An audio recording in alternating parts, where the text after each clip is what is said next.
Adam, you rode the momentum for the first 3 quarters. What was the difference in the final quarter? Yeah, look, we probably just got outworked in the end. You know, we thought it was a real arm wrestle, wasn't it, for the whole day? And we had periods where we just were hanging in there, and which we're really proud of the fact that we could just hold the fort a little bit. And then we had our look in probably the back half of the first, second, and third quarters. We looked like we had an ascendancy, and we converted. So all the metrics we've been rating ourselves on, which I've been talking to you guys about all year, were looking good. And then, you know, you could just sort of see the game changing a little bit. We couldn't stop the transition piece, you know, and unfortunately the work rate that was required to finish the game off wasn't there for us. So we'll learn a lot from it. You know, hard to learn from too much last week, but this week, you know, some really good stuff and some stuff we've got to get better at, which, you know, I think we're all aware of.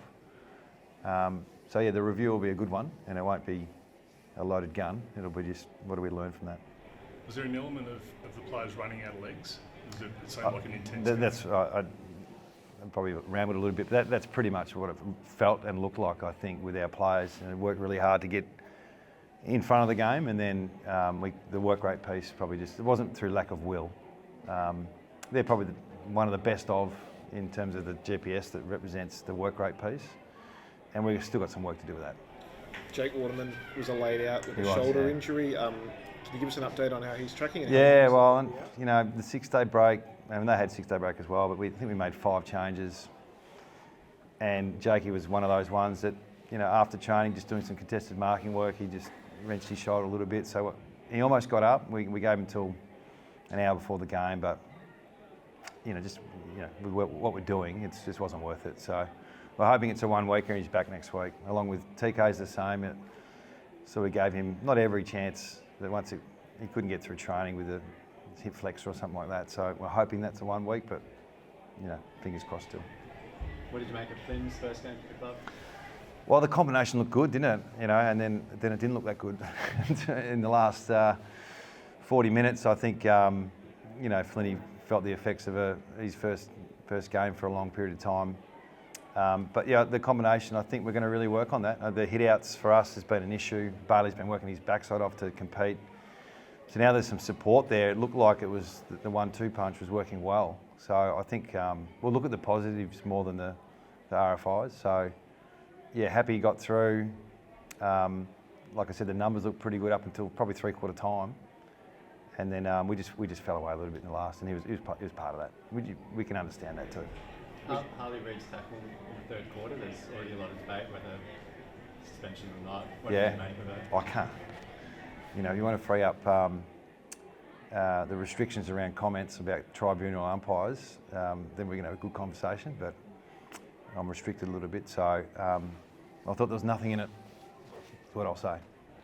How is Harley after the tackle? You know, he quietened down a lot after half time, and obviously... Yeah, he's 11 games in, 10 games in, he's 19. He was sensational in the first half, so understandably he's going to get some attention. So we've got his back, we've got to deal with it, you know, as we go. But yeah, I hope we're not too critical of his, you know, second half. It was, you know, his first half was blistering, and he got managed pretty well in the second half. And then that incident, you know, we can't imagine what he's, like all of our players, going through when those type of things happen and how you manage it for the first time. So we'll keep working with him on how to manage the run with. We'll keep working on the rest of our group on how to manage that situation and what we can do to help. But it's all part of his learning, the way we see it. Part of that learning as well, though, is the aggression that is so good for his game and that contest work, and then things like that where it's borderline. How do you go about teaching those moments to all those sort of young players? I don't think you can control the aggression piece. Like, you don't want to take that away from Elliot, Yeo, Harley Reid, Ruben. So every now and then they'll cross the line, but I don't think he did.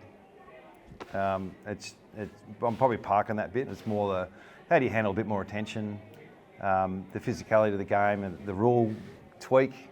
We're working through that now. You know, that's become not an issue, but we all have to deal with it. But it's different than last week. So our players will adapt. He'll adapt, and we'll be fine. It seemed like straight after that tackle, he was like, okay, you kind of knew that he might be in a bit of trouble. What do you say I reckon, to him? No. I don't think. But what do you say to him just to kind of? Oh, I spoke to him, and it was like, mate, I didn't think there was much in it, so keep going. Keep working through the tag was probably the stuff that'll work itself out. You know, whatever happens there, we'll deal with. But the learning for him is going to be good. You know, and we spoke about it a few weeks ago that you're going to get some attention, mate. So how are we going to deal with it together? And there was parts where he dealt with it really well, and then there's parts we can learn from. So we all knew it was coming. Now that he's dealt with it and he can learn from it, how do you think he's equipped, I guess, physically and mentally to cope with that? He'll be fine. Yeah, he's 19. You know, he when you win your own ball, it's okay. You know, it's when you're an outside player that relies on receiving the ball, it's a bit harder. But when you're an inside player that can win their own footy and go forward and have that flexibility, it's a bit not easier, but you know, it's a bit clearer. How happy were you for Liam Ryan? You spoke a few weeks ago about him being so nervous ahead of that Gold Coast Liam game. Ryan. Yeah. Yep. And then he comes back tonight, kicks 3 goals, best return since round 1 last year, and just looked like he was happy again. Yeah,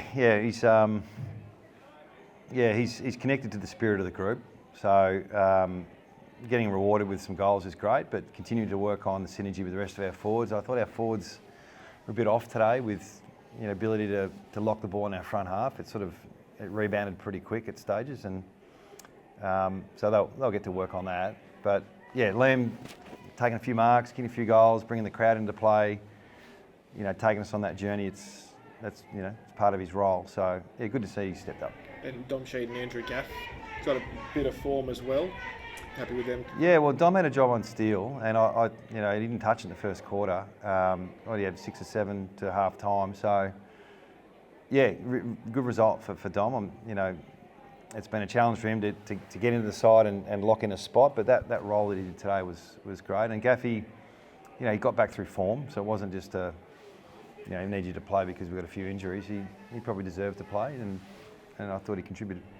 Even a right foot goal from Gaffy. It's unheard of. On the goal line, so probably could have kicked on his left if he wanted to, but I think he had a pretty good impact in the first half. It was a bit like most of our players as the game wore on and it got later in the game. It became a challenge to impact the game. So we'll look at that through were we just a bit gassed through the week and the load they've been carrying, or is there more that we can do? Do you know what the injury concern was for Dom Sheed? Was it his nose again when he came? I think he got cut in the back of his head, so I think he just had to get that fixed up. Was that in the second quarter? Yeah, I think it was just that. Were there any other injury concerns you had? I don't think so. No, we made the sub was a tactical sub, so we'll see how we go. But I think we're okay at this stage. A very random question for you, but Aussie the Eagle went rogue, Aussie. Escape. Yeah, well, actually, it was right before the game. So I was trying to get the runner out to tell the lady to just put that thing back in the centre circles. That's what Aussie wanted to land, but she knew what she was doing eventually, and it was in the box next to us. So yeah, I don't think it's happened too often, but maybe there's the steak that Aussie could smell in that corporate box next door to us. So I don't know what happened.